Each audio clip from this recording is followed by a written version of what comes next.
आज हम पढ़ने जा रहे हैं हिंदू लॉ। हिंदू लॉ को 4 भागों में विभाजित किया गया है। इसका फर्स्ट पार्ट है द हिंदू मैरिज एक्ट 1955 अर्थात हिंदू विवाह अधिनियम 1955। इस एक्ट में 30 धाराएं 30 सेक्शंस हैं और इसमें 5 अध्याय हैं, मीन्स 5 चैप्टर हैं। नेक्स्ट है second the Hindu succession and act. The Hindu succession act अर्थात हिंदू उत्तराधिकार अधिनियम 1956। इस एक्ट में 31 धाराएं 31 सेक्शंस हैं और इसमें 4 अध्याय हैं, 4 चैप्टर हैं। नेक्स्ट है the Hindu adoption and maintenance act 1956। Hindu दत्तक एवं भरण पोषण अधिनियम 1956। इस एक्ट में 30 सेक्शन और 4 अध्याय हैं। लास्ट है the Hindu minority and guardianship act 1956। इस एक्ट में 13 सेक्शंस हैं, चैप्टर्स नहीं हैं। बच्चों, चूंकि यह विषय पहले आरजीएस में कवर था या फिर स्टेट की जुडिशरी में कवर होता था, इसलिए ये पेपर बहुत इंपॉर्टेंट था। चूंकि राजस्थान में अब यह विषय आरजीएस में इंक्लूड नहीं है, इसलिए अब हम इस पे इंपॉर्टेंट सेक्शंस जो कि आपके एलएलबी के पॉइंट ऑफ व्यू से आते हैं उस पे चर्चा करेंगे। हिंदू लॉ में सबसे पहले हम द हिंदू मैरिज एक्ट 1955 के इंपॉर्टेंट सेक्शन पे चर्चा करते हैं।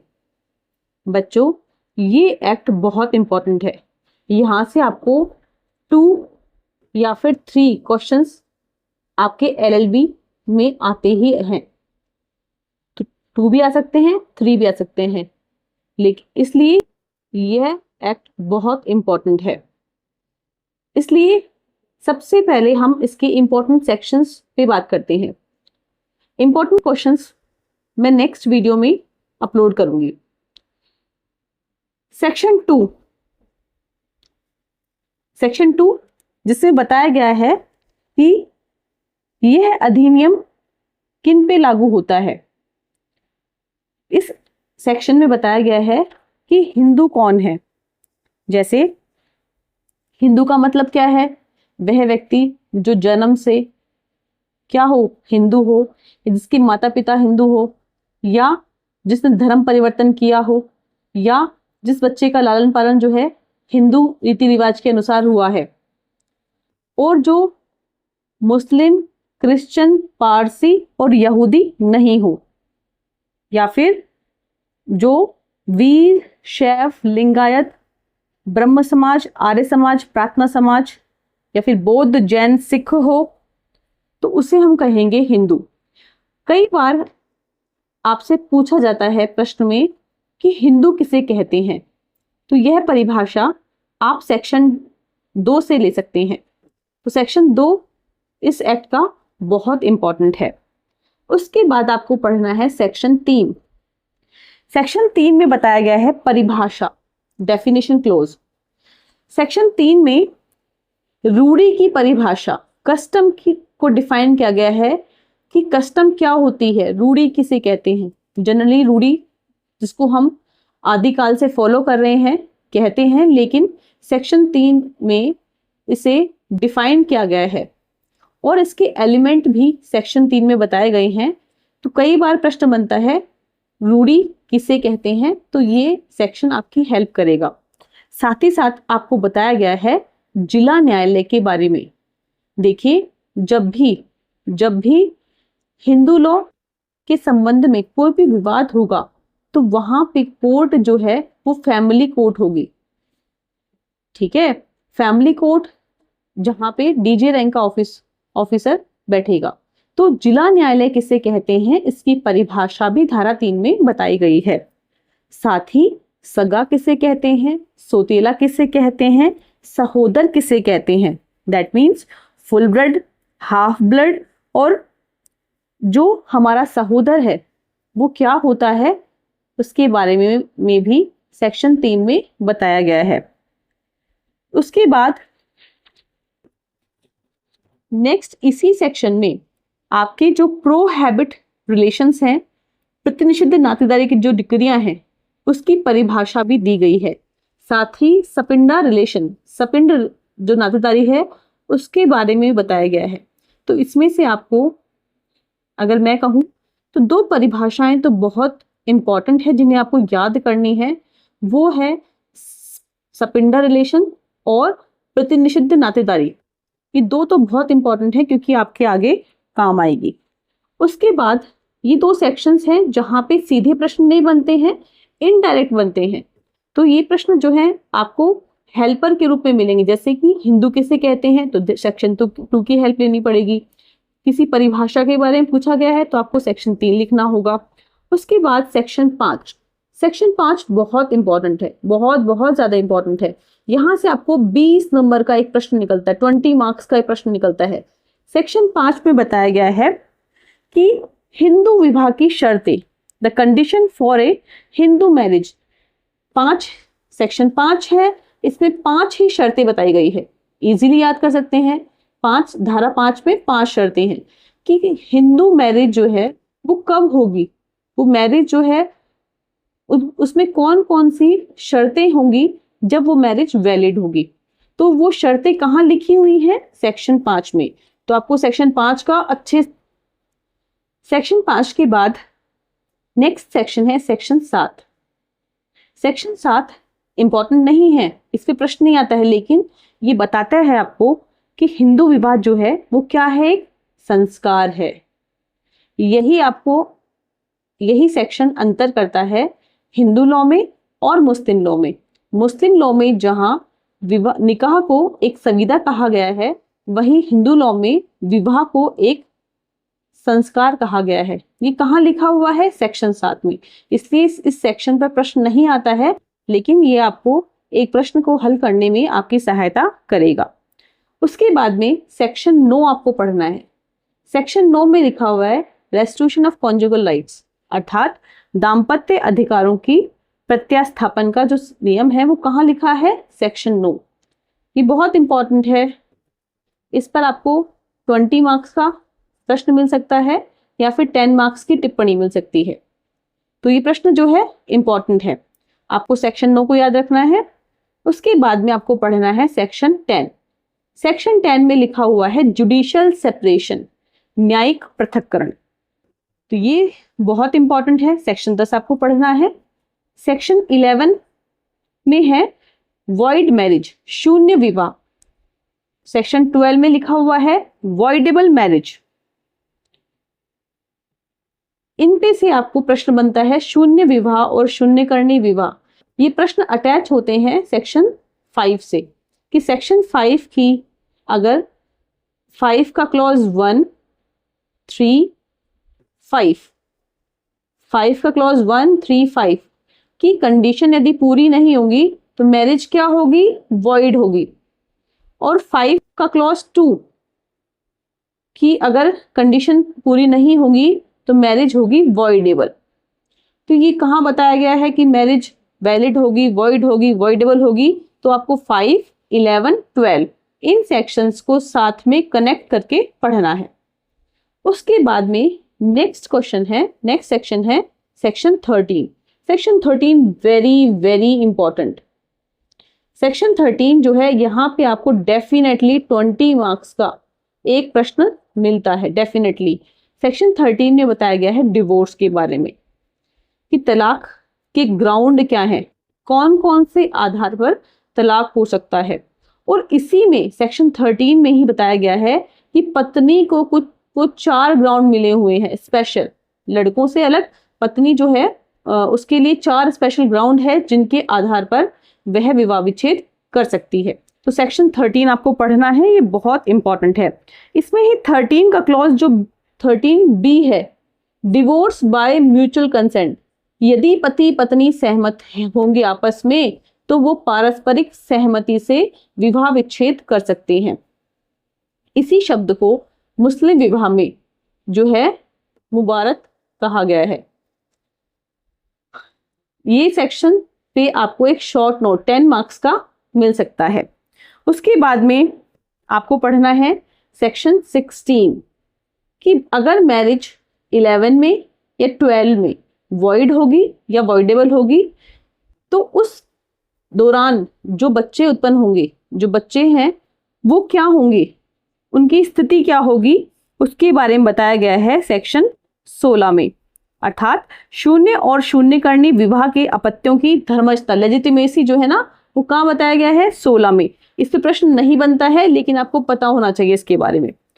17 सेक्शन 17 जो है इसमें बताया गया है द्विविवाह के बारे में। आपको बताया गया है कि यदि कोई व्यक्ति 2 विवाह करता है तो उसका पनिशमेंट क्या होगा। देखिए सेक्शन 17 में तो बताया गया है कि अगर कोई बाइगेमी करता है तो उसका पनिशमेंट 17 में लिखा है, लेकिन इसके लिए आईपीसी की धारा 494 में भी 7 साल की सजा का प्रावधान है। सेक्शन 17 पे प्रश्न नहीं आता है, लेकिन ये सेक्शन 17 आपको हेल्प करेगा सेक्शन 5 में। सेक्शन 5 जो है, सेक्शन 5 में लिखा हुआ है कि यदि कोई दोहरा विवाह करता है अर्थात 2 विवाह करता है तो उसका पनिशमेंट जो है 17।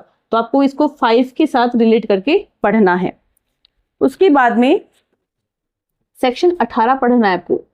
सेक्शन 18 में बताया गया है कि हिंदू विवाह के लिए जो शर्तें यदि कोई भंग करता है तो उसके उल्लंघन पर जो पनिशमेंट है वो कहाँ है, 18 में। तो सेक्शन 18 भी बहुत इंपॉर्टेंट है, आपको उसे पढ़ना है। इस पर प्रश्न नहीं आता है लेकिन इनडायरेक्ट में ये जुड़ा हुआ है 5, 11, 12 से, कि जो यदि कंडीशन ब्रीच होती है 5 की तो उसका पनिशमेंट जो है कहाँ लिखा हुआ है, 18 में। इसमें चेंज हुआ है तो आप इस सेक्शन को अच्छे से पढ़ना। ओके, इसके बाद में आपको पढ़ना है सेक्शन 19। सेक्शन 19 छोटा सा है, उसमें बताया गया है कि वह न्यायालय जिसमें अर्जी पेश हो सकती है, मतलब कौन सा कोर्ट होगा, जुरिडिक्शन कोर्ट का। देखिए आप लॉ के स्टूडेंट हैं, आपके लिए जानना आवश्यक है कि ऐसे ही नहीं है कि कहीं भी किसी कोर्ट में हम केस को फाइल कर सकते हैं। कोई भी केस जो है वो उसी कोर्ट के सामने पुटअप होगा जिस कोर्ट के पास जुरिडिक्शन है। ऐसा नहीं दिल्ली में आपने शादी की हो और आप भोपाल में आप केस कर रहे हो, ऐसा नहीं है। तो आपको कोर्ट का जुरिडिक्शन पता होना चाहिए, तो इसके लिए सेक्शन 19 का पढ़ना बहुत इंपॉर्टेंट है। उसके बाद में बीच के सेक्शंस में स्किप कर रही हूँ, वो इंपॉर्टेंट नहीं है। आपको पढ़ना है सेक्शन 24 और सेक्शन 25। देखो 24 और 25 दोनों में ही भरण पोषण के बारे में बताया गया है, लेकिन 24 में बताया गया है वादकालीन भरण पोषण, मतलब कि ड्यूरिंग द केस आपको जो मेंटेनेंस मिलेगा वो है 24 में। 25 में है परमानेंट मेंटेनेंस, तो आपको 24 और 25 पढ़ना है। इसके अलावा आपको सेक्शन 26 की नॉलेज भी होनी चाहिए कि यदि हस्बैंड वाइफ सेपरेट होते हैं तो बच्चे की कस्टडी जो है वो किसे मिलेगी। तो अब तक इन सेक्शंस में से जो सेक्शन इंपॉर्टेंट है जिसको आपको पता होना चाहिए वो है सेक्शन 5, जिसमें बताया गया है किसके बारे में, विवाह की शर्तों के बारे में। उसके बाद में यहाँ आपके प्रश्न बनता है 20 मार्क्स का। फिर आपके प्रश्न बनता है सेक्शन 9 पर। सेक्शन 9 में बताया गया है रेस्ट्रिक्शन ऑफ कॉन्जुगल राइट्स, इस पे भी प्रश्न बनता है आपका 20 मार्क्स का। फिर बताया गया है सेक्शन 10 में जुडिशियल सेपरेशन, न्यायिक पृथक्करण, यहां से आपके 10 नंबर की एक टिप्पणी बन सकती है। सेक्शन 11 और 12, सेक्शन 11 में बताया गया है शून्य विवाह के बारे में, 12 में बताया गया है शून्यकरणीय विवाह के बारे में। 11 और 12 आपको रिलेट करने हैं सेक्शन 5 से, तो ये सेक्शन क्या करने हैं, आपको एक साथ पढ़ने हैं। यहाँ पे आपको प्रश्न मिलेगा, या फिर आपको सेक्शन 11 और 12 में अंतर भी पूछा जा सकता है। ओके, तो यहाँ से आपको पढ़ना है सेक्शन 5 के साथ में। इसके बाद में प्रश्न बनता है सेक्शन 13 पे सेपरेटली 20 मार्क्स का। उसके बाद में कोई प्रश्न नहीं बनता है, आपको इसके लिए 17 और 18 इसको भी आप इस बॉक्स में इंक्लूड कर लीजिए, क्योंकि इन सबको आपको सेक्शन 5 के साथ में ही पढ़ना है। 24, 25, 24, 25 पे प्रश्न जो है शॉर्ट नोट में आ सकता है कि वादकालीन भरण पोषण क्या होता है और स्थायी भरण पोषण क्या होता है। ओके, तो यहाँ से आपके 10 मार्क्स की टिप्पणी आने की संभावना है। तो आपके इंपॉर्टेंट सेक्शन तो सिर्फ यही है, लेकिन इनकी नॉलेज भी आपके लिए बहुत जरूरी है कि ये सेक्शंस भी आपको पढ़ने हैं। इसके अलावा और सेक्शन जो है आप चाहें तो स्किप कर सकते हैं। अभी हमने हिंदू मैरिज एक्ट के इंपॉर्टेंट सेक्शन देखे। अब हम हिंदू सक्सेशन एक्ट 1956 के इंपॉर्टेंट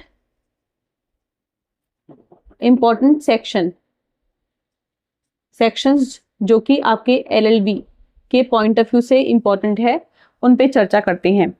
देखिए, हिंदू सक्सेशन एक्ट बहुत इंपॉर्टेंट है। क्यों? क्योंकि प्रॉपर्टी तो सबको चाहिए, तो आपको पता होना चाहिए कि आपके पिताजी की संपत्ति में और आपके दादाजी की संपत्ति में आपको कितना पार्ट मिलेगा। इसलिए आपको इस एक्ट का अच्छे से अध्ययन करना है, क्योंकि भविष्य में काम आएगा ना आपके। ओके, सबसे पहले आपको पढ़ना है सेक्शन 3। सेक्शन 3 में बताया गया है परिभाषा के बारे में।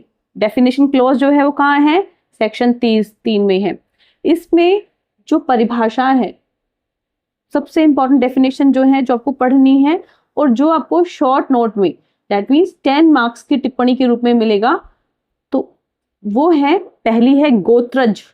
गोत्रज मतलब एग्नेट्स या फिर बंधु या फिर पूर्ण रक्त और अर्ध रक्त और एकोदर रक्त, फुल ब्लड, हाफ ब्लड, इसके बारे में भी आपसे पूछा जाता है।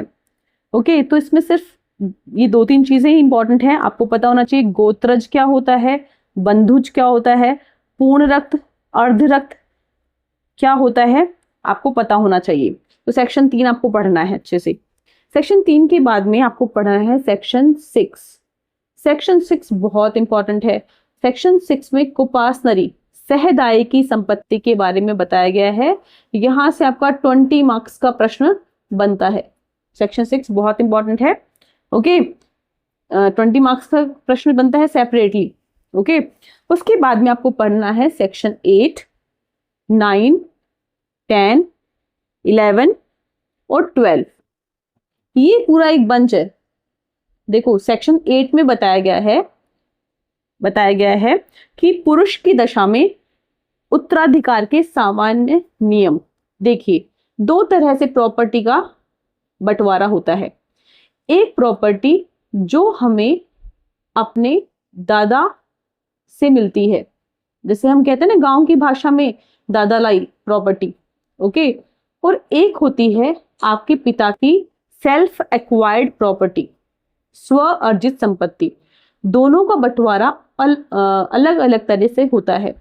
सेक्शन 6 में जहां बताया गया है सहदाई की संपत्ति के बारे में, वहीं पे सेक्शन 8 में बताया गया है सेल्फ एक्वायर्ड प्रॉपर्टी के बारे में। ओके, यदि आपके पिता की स्व अर्जित संपत्ति है तो उसका बंटवारा कैसे होगा। देखिए, यदि आपके पिता ने अपनी संपत्ति के को लेकर कोई वसीयत कर रखी है, विल कर रखी है, तो ये सेक्शन अप्लाई नहीं होंगे। लेकिन यदि आपके पिता दैट मीन्स कि जो पर्सन है उसकी मृत्यु हो गई है, उन्होंने विल नहीं की है, तब उस व्यक्ति की संपत्ति का बंटवारा किस प्रकार होगा, उसके कुछ नियम जो है इन धाराओं में बताए गए हैं, जिसमें क्लास 1, क्लास 2, गोत्रज, बंधुज और कहाँ चली जाएगी, गवर्नमेंट के पास। ये सब प्रोविजन दिए गए हैं। तो ये सेक्शंस जो है, इन पर पूरा आपका 20 मार्क्स का एक प्रश्न आता है। सेक्शन 9 में बताया गया है कि यदि जो वारिस हैं उसमें उत्तराधिकार का क्रम क्या होगा, मतलब उनकी स्टेज किस को किस क्रम में संपत्ति मिलेगी। जहां पे एक व्यक्ति का पुत्र जिंदा है, पुत्री जिंदा है, विधवा जिंदा है और उसकी माता जिंदा है, तो किस क्रम में प्रॉपर्टी मिलेगी, या फिर क्लास 2, क्लास 1, गोत्रज, बंधुज, उनमें क्रम क्या होगा, तो क्रम को डिफाइन किया गया है 9 में। 10 में बताया गया है क्लास फर्स्ट के बारे में। क्लास फर्स्ट में प्रॉपर्टी का बंटवारा किस प्रकार से होगा। 11 में बताया गया है क्लास सेकंड में संपत्ति का वितरण किस प्रकार से होगा। और 12 में बताया गया है गोत्रज और बंधुज में उत्तराधिकार का क्रम क्या होगा। तो आपको इन सब सेक्शंस को पूरे को एक साथ पढ़ना है, क्योंकि यहाँ पे एक प्रश्न पूरा आता है। उसके बाद में आपको पढ़ना है सेक्शन 15, सेक्शन 16। ये 2 सेक्शंस, और आप इसमें इंक्लूड करना चाहें तो 14 भी कर सकते हैं, लेकिन 15-16 है कि अभी हमने पढ़ा पुरुष की जो संपत्ति है, पुरुष की संपत्ति है सेल्फ एक्वायर्ड संपत्ति है। यदि वह पुरुष बिना विल किए उसकी मृत्यु हो जाती है तो संपत्ति का बंटवारा किस प्रकार से होगा। लेकिन यहाँ पे है कोई स्त्री जिसकी मृत्यु हो गई है, उसके पास प्रॉपर्टी है, ओके, उस प्रॉपर्टी का बंटवारा किस प्रकार होगा, किन किन व्यक्तियों के पास वो संपत्ति जाएगी, उस सब के बारे में लिखा है 15 और 16 में। 15 में जहां बताया गया है हिंदू नारी की दशा में उत्तराधिकार के साधारण नियम, वहीं 16 में बताया गया है हिंदू नारी के वारिस में उत्तराधिकार का जो क्रम होगा, क्रम उसको बताया गया है 15-16 में। ओके, उसके बाद में आपको पढ़ना है कि सेक्शन 20 सिर्फ आपकी नॉलेज के लिए कि जो व्यक्ति जो है गर्भ में है क्या उसे भी प्रॉपर्टी मिल सकती है। और आपको उसके बाद 25, 26, 27 इन सेक्शंस की नॉलेज भी आपको होना जरूरी है। इसके प्रश्न डायरेक्ट रूप से नहीं पूछा जाएगा, सेक्शंस यही इंपॉर्टेंट है। लेकिन 25 में बताया गया है कि यदि कोई मर्डर कर देता है किसी का, जिसकी प्रॉपर्टी ना उसको उसने मार दिया, तो यहाँ पे क्या हो गया कि जिसने मर्डर किया है मतलब हत्या की है वो क्या हो जाएगा, डिस्क्वालिफाइड, उसको प्रॉपर्टी नहीं मिलेगी। फिर दूसरा है 26 में क्या है कि अगर किसी व्यक्ति ने कन्वर्ट किया है मतलब सम परिवर्तन किया है, तो वो वंशज जो होगा ना, जैसे कोई जो था हिंदू था वो मुस्लिम बन गया, क्रिश्चियन बन गया, कोई और किसी और धर्म में कन्वर्ट कर लिया है, तब उसको प्रॉपर्टी में हिस्सा नहीं मिलेगा। वो कहाँ लिखा हुआ है, 26 में। नेक्स्ट है 27, जब जो वारिस हैं वो क्या है, डिस्क्वालीफाई हैं, अब उससे उनमें से उत्तराधिकार किसको मिलेगा उसके बारे में बताया गया है 27 में। ओके, तो ये सिर्फ नॉलेज के लिए इंपॉर्टेंट है। बाकी आपको सेक्शन 6 को अच्छे से पढ़ना है, 8, 9, 10, 11 को पढ़ना है, और आपको 15, 16 को पढ़ना है। बस इतना ही काफी है आपके LLB के पॉइंट ऑफ व्यू से। साथ ही आपको सेक्शन 3 की नॉलेज, और यहाँ से आपको शॉर्ट नोट मिलता है, तो आपको सिर्फ यही सेक्शन पढ़ने हैं और नहीं पढ़ने। अभी हमने 2 एक्ट के इंपॉर्टेंट सेक्शंस को बताया। अब the Hindu minority and guardianship अधिनियम 1956 की जो इंपॉर्टेंट सेक्शन है उन पे चर्चा करती है। ये एक्ट, इस एक्ट में से आपको एक प्रश्न ही बनता है 20 मार्क्स का, ज्यादा प्रश्न नहीं बनते इसमें, एक ही प्रश्न बनता है। हो सकता है एक शॉर्ट नोट 10 मार्क्स का आपको प्रश्न बन सकता है। ओके, तो आपको यहाँ से कुछ लिमिटेड सेक्शन ही पढ़ने हैं, क्योंकि इस एक्ट में ही टोटल जो है 13 सेक्शन है। इसमें से आपको पढ़ना है सेक्शन 4। सेक्शन 4 में बताया गया है कि परिभाषाओं के बारे में, कि अप्राप्यव्यय दैट मीन्स माइनर क्या होता है। इस एक्ट का नाम ही माइनॉरिटी है ना, तो आपको पता होना चाहिए कि माइनर क्या किसे कहते हैं। साथ ही जो इंपॉर्टेंट है वो है संरक्षक, गार्जियन, कि गार्जियन कौन होगा। संरक्षक जो है उसकी परिभाषा जो है वो दी गई आपको सेक्शन 4 में। उसके बाद में आपको पढ़ना है नेचुरल गार्जियन। सेक्शन 4 में सिर्फ आपको गार्जियन की डेफिनेशन पढ़नी है बस। उसके बाद में आपको पढ़ना है सेक्शन 6 में बताया गया है कि नेचुरल गार्जियन जो है वो कौन होता है, कि एक बच्चे का, एक पत्नी का नेचुरल गार्जियन जो है वो कौन होता है। तो सेक्शन 6 में बताया गया उसके बारे में, तो आपको सेक्शन 6 को पढ़ना है। उसके बाद में आपको पढ़ना है सेक्शन 7। आपको यहाँ से प्रश्न सीधे नहीं मिलेंगे, पूछा जाएगा संरक्षक कौन होता है और संरक्षक की शक्तियां। तो सेक्शन 6 पढ़ना आपको, इसलिए कि संरक्षक कौन होता है।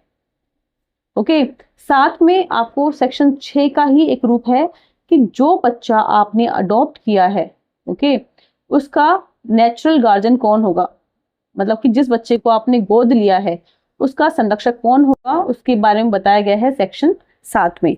उसके बाद में आपको पढ़ना है सेक्शन 8। सेक्शन 8 में बताया गया है जो नेचुरल गार्जियन है, नैसर्गिक संरक्षक है, उसकी पावर। यहां से आपको 20 मार्क्स का एक प्रश्न मिलता है, 20 मार्क्स का। कहाँ पे? सेक्शन 8 में, कि नेचुरल गार्जियन जो है उसकी कौन कौन सी शक्तियां हैं। यहाँ पे प्रश्न मिल सकता है आपको, और एक प्रश्न मिल सकता है आपको, या तो इस पे से मिलेगा या फिर मिलेगा इस पे से, कि वसीयती संरक्षक, यदि किसी पेरेंट्स ने विल द्वारा किसी व्यक्ति को बच्चे का गार्जियन अपॉइंट किया है तो उसकी पावर्स क्या होंगी, उसकी शक्तियां क्या होंगी, उसके बारे में बताया गया सेक्शन 9 में। इसके अलावा आपको कोई और सेक्शन पे प्रश्न नहीं बनेगा, क्योंकि छोटा सा एक्ट है। यहाँ से ज्यादातर प्रश्न जो है सेक्शन 4, 6, 7, 8, 9 यहीं से बनेंगे। 4 में जहां बताया गया संरक्षक की परिभाषा, 6 में बताया गया नेचुरल गार्जियन। देखो, संरक्षक का मतलब नेचुरल गार्जियन नहीं है, यहाँ पे इसकी टाइप बताए गए हैं। 6 में बताया गया नेचुरल गार्जियन के बारे में। 7 में बताया गया है जिस बच्चे को अडॉप्ट किया है उस बच्चे का नेचुरल गार्जियन कौन होगा। 8 में बताया गया है उसकी पावर, किसकी? नेचुरल गार्जियन की पावर। 9 में बताया गया है जो विल द्वारा अपॉइंट किया गया है उसकी पावर के बारे में। ओके, तो आपको सिर्फ इसमें इन ही सेक्शंस को पढ़ना है। अब लास्ट एक्ट जो बचा है वो है the Hindu adoption and maintenance act, Hindu दत्तक एवं भरण पोषण अधिनियम। इस एक्ट में आपको 2 क्वेश्चंस मिलने की संभावना है, 2 या फिर एक शॉर्ट नोट आ सकता है 10 मार्क्स का। ओके, 2 प्रश्न आपको यहाँ से मिल सकते हैं, जैसे कि एक अडॉप्शन पे मिल सकता है और एक मेंटेनेंस पे मिल सकता है। देखिए, इस एक्ट के इंपॉर्टेंट सेक्शंस जो हैं वो हैं, सबसे पहले आपको पढ़ना है सेक्शन 3 में भरण पोषण किसे कहते हैं। बस इसमें एक ही परिभाषा है भरण पोषण की, और भी है रूढ़ी किसे कहते हैं, लेकिन चूंकि रूढ़ी को हम पढ़ चुके हैं, कहाँ पे पढ़े थे? हिंदू मैरिज एक्ट के सेक्शन में। ओके, रूढ़ी की परिभाषा वहां भी लिखी हुई है। तो सेक्शन 3 में हमें देखना है भरण पोषण मतलब मेंटेनेंस किसे कहते हैं, इसकी परिभाषा है सेक्शन 3 में। इसके बाद में हमें एक बंच पढ़ना है, जैसे कि सेक्शन 6, 7, 8, 9, 10, 11, ये सेक्शंस हमको साथ में पढ़ने हैं, क्योंकि एक प्रश्न हमें यहां से मिलेगा। सेक्शन 6 में बताया गया है कि जो वैलिड दत्तक है, विधिमान दत्तक है, उसकी कौन कौन सी अपेक्षाएं हैं, मतलब कौन कौन सी रिक्वायरमेंट्स हैं, कि जिससे कि क्या होगा कि जो अडॉप्शन है वो वैलिड होगा। ओके, सेक्शन 7 में बताया गया है कि एक हिंदू पुरुष, सेक्शन 7 में क्या बताया गया है? हिंदू पुरुष की दत्तक लेने की सामर्थ्य के बारे में, एक पुरुष जो है वो कब किसी बच्चे को अडॉप्ट कर सकता है, सेक्शन 7 में। सेक्शन 8 में बताया गया है कि एक हिंदू स्त्री कब किसी बच्चे को अडॉप्ट ले सकती है, मतलब कैपेसिटी क्या है एक वुमेन की। 7 में बताया गया है मेल, हिंदू जो पुरुष है वो कैसे लेगा, और 8 में बताया गया है फीमेल। ओके, ध्यान रखना है 7 में पुरुष है, 8 में स्त्री है, दोनों की सेम सेक्शन बात करता है कि दत्तक कौन लेने की जो सामर्थ्य है उसके बारे में बताया गया है 7 और 8 में, लेकिन 7 में जहां मेल है 8 में वहां फीमेल है। उसके बाद में 9 में है कि जो व्यक्ति दत्तक देगा मतलब ये तो कौन है, अडॉप्ट कर रहे हैं। ओके, लेने की सामर्थ्य है, देखो यहाँ पे डिफरेंस है बच्चों, यहाँ पे लेने की है कि कौन हिंदू पुरुष कब किसी बच्चे को अडॉप्ट कर सकता है। 8 में है हिंदू स्त्री कब अडॉप्ट करेगी, लेकिन 9 में बताया गया है कब वो दत्तक दे सकते हैं, देना मतलब कि। ओके, तो सेक्शन 9 में बताया गया है कि दत्तक देने के लिए कौन व्यक्ति सक्षम है। यहाँ पे हिंदू पुरुष और स्त्री दोनों के बारे में है। ओके, 9 में यहाँ पे जैसे अलग अलग सेक्शन में मेंशन किया गया है, यहाँ पे दोनों को मर्ज कर दिया गया है। उसके बाद में सेक्शन 10 में बताया गया है कि किसको मतलब भाई अडॉप्ट किसको करोगे आप, बच्चे करोगे ना, तो उस बच्चे में कौन कौन सी अपेक्षाएं होनी चाहिए, कौन कौन सी कैपेसिटी, सामर्थ्य होनी चाहिए जिससे कि उस बच्चे को अडॉप्ट कर सकते हैं। क्या एक 50 साल के आदमी को अडॉप्ट कर सकते हैं? नहीं। तो कहने का मतलब है कि कौन कौन सी अपेक्षाएं हैं, तो उसके लिए 4 पॉइंट्स है कि जिसका होना एक अडॉप्शन के लिए आवश्यक है। तो सेक्शन 10 को पढ़ना है आपको, बहुत इंपॉर्टेंट है। फिर सेक्शन 11 में कुछ कंडीशन दी गई, शर्तें जो विद्यमान दत्तक के लिए आवश्यक है। सेक्शन 11 में बताई गई हैं शर्तें जो विद्यमान दत्तक के लिए आवश्यक हैं, इसका भी आपको अध्ययन करना है। बाकी जैसे कि आप जो दत्तक होगा, अडॉप्शन होगा, उसको एक बार हो जाने के बाद उसको कैंसिल नहीं होगा, वो कहाँ लिखा हुआ है? 15 में लिखा हुआ है। ओके, बाद में कि अगर अडॉप्शन होता है तो वहाँ पे डॉक्यूमेंट्स रजिस्टर्ड होंगे, उसके बारे में लिखा हुआ है 16 में। और दत्तक माता के बारे में, तो ये प्रोविजंस ज़्यादा इंपॉर्टेंट नहीं है, आपका प्रश्न जो है आपको यहीं से मिल जाएगा अडॉप्शन का। और फिर सेक्शन 12 बताता है दत्तक के परिणाम, अडॉप्शन का जो रिजल्ट होगा ना, वो क्या होगा? भाई बच्चे का अगर आपने अडॉप्ट कर लिया तो क्या हो जाएगा? जिस पेरेंट्स ने बच्चे को अडॉप्ट किया है वो क्या होंगे? उसके लीगल पेरेंट्स होंगे। तो उसके परिणाम क्या होंगे कि उसके जो पहले के जो परिवार से जो संबंध है वो टूट जाएंगे और नए परिवार में संबंध जुड़ जाएंगे, लेकिन विवाह और भरण पोषण के संबंध में कुछ रिस्ट्रिक्शंस हैं। ओके, तो आपको सिर्फ अडॉप्शन में से यही सेक्शंस पढ़ने हैं। इसके बाद में आपको पढ़ना है सेक्शन 18, जिसमें बताया गया है पत्नी का भरण पोषण। देखो अब 18 को रिलेट करो किससे? अभी मैंने थोड़ी देर पहले बताया था आपको कि हिंदू मैरिज एक्ट 1955 में कहाँ पे 24 और 25 में भी मेंटेनेंस था। ओके, सीआरपीसी के सेक्शन 125 में भी मेंटेनेंस है। इन सब में डिफरेंस है, यहाँ 24-25 में भी भरण पोषण है, 125 में भरण पोषण है, 18 में भरण पोषण है। अरे तो भाई ये सब क्या है? इन सब में इतना क्या डिफरेंस है जो इन सब बुक्स में अलग अलग मेंशन किया गया है? तो इस विषय पर हम नेक्स्ट वीडियो में विस्तार से चर्चा करेंगे। अभी आपके लिए सेक्शन 18 को पढ़ना बहुत आवश्यक है, क्योंकि यहाँ से आपको 20 मार्क्स का प्रश्न मिलता है। ओके, उसके बाद में आपको पढ़ना है सेक्शन 19। सेक्शन 19 आपको शॉर्ट नोट के रूप में आ सकता है 10 मार्क्स का, जिसमें बताता है कि एक विधवा पुत्र वधू जो है वो अपने ससुर से मेंटेनेंस ले सकती है या नहीं, इसके बारे में बताया गया है सेक्शन 19 में। 21 साथ पढ़ना है कि अपत्य मतलब अपने बच्चों का और अपने जो वृद्धजन है उनका मेंटेनेंस 20 में है, और 21 में जो है जो आश्रित है उनकी परिभाषा है। इसमें कुछ पॉइंट्स मेंशन किए गए हैं, तो 21 आपको पढ़ना है, आश्रित की परिभाषा आपको पढ़नी है। फिर भरण पोषण की जो रकम है, कितना पैसा कितना मिलेगा, किस अकॉर्डिंग मिलेगा, उसके बारे में लिखा हुआ है कहाँ पे? 23 में। उसके बाद आपको पढ़ना है सेक्शन 25। प्रश्न नहीं बनते हैं यहाँ से, लेकिन आपको इनकी नॉलेज होना जरूरी है। 25 में लिखा हुआ है कि यदि परिस्थितियों में तब्दील हो जाती है तो भरण पोषण की जो रकम है उसमें भी चेंज हो सकता है। ओके, और इसमें लास्ट पढ़ना है आपको 26। इसमें लिखा हुआ है ऋणों को पूर्विकता दी जाएगी। तो ये सेक्शंस जो है आपको पढ़ने हैं। मुख्य प्रश्न जो है वो यहीं से आएगा, आपको इस मंच में से पूछेंगे या फिर आपको 18, 19, 20, 21 से प्रश्न पूछेंगे। ओके बच्चों, अब तक हमने 4 एक्ट को देखा। हमने देखा हिंदू मैरिज एक्ट, हमने देखा सक्सेशन एक्ट, हमने देखा गार्जियनशिप एक्ट, और हमने देखा अडॉप्शन एंड मेंटेनेंस एक्ट। अब आप क्या कीजिए, देखिए सबसे बड़ा आपके लिए एक ज्वलंत विषय है कि आप इस पेपर को याद कैसे करें, क्योंकि इसमें 4 एक्ट हैं, चारों में अलग अलग धाराएं हैं। तो उसके लिए सबसे अच्छा है कि आप पेपर्स पे नोट्स बनाइए, शॉर्ट नोट याद करें। जैसे कैसे कि एक पेज पे आप हिंदू लॉ, दूसरे पेज में आप सक्सेशन एक्ट, अडॉप्शन, मेंटेनेंस, ऐसे 4 पेजेस लीजिए। जो जो सेक्शंस मैंने लिखे हैं उन पे मोटी मोटी हेडिंग डाल करके उन सेक्शंस के सामने लिख लीजिए, और आप दिन में उनको 3-4 बार रिवाइज कीजिए, जिससे कि आपको सेक्शंस लर्न हो जाएंगे।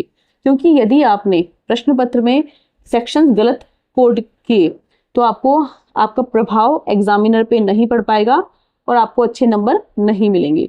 और लॉ में सेक्शंस की नॉलेज होना बहुत ज़रूरी है। इस वीडियो में हमने इंपॉर्टेंट सेक्शंस पे चर्चा की। नेक्स्ट वीडियो में मैं इन सेक्शंस में जो डिटेल है, जिन पे प्रश्न बनते हैं, 10 इंपॉर्टेंट क्वेश्चंस, डिफरेंस और शॉर्ट नोट, इन सब पे वीडियो नेक्स्ट अपलोड करूंगी। तब तक के लिए आप नेक्स्ट वीडियो का वेट कीजिए। मेरे साथ जुड़े रहने के लिए इस चैनल को लाइक कीजिए, सब्सक्राइब कीजिए। Thank you.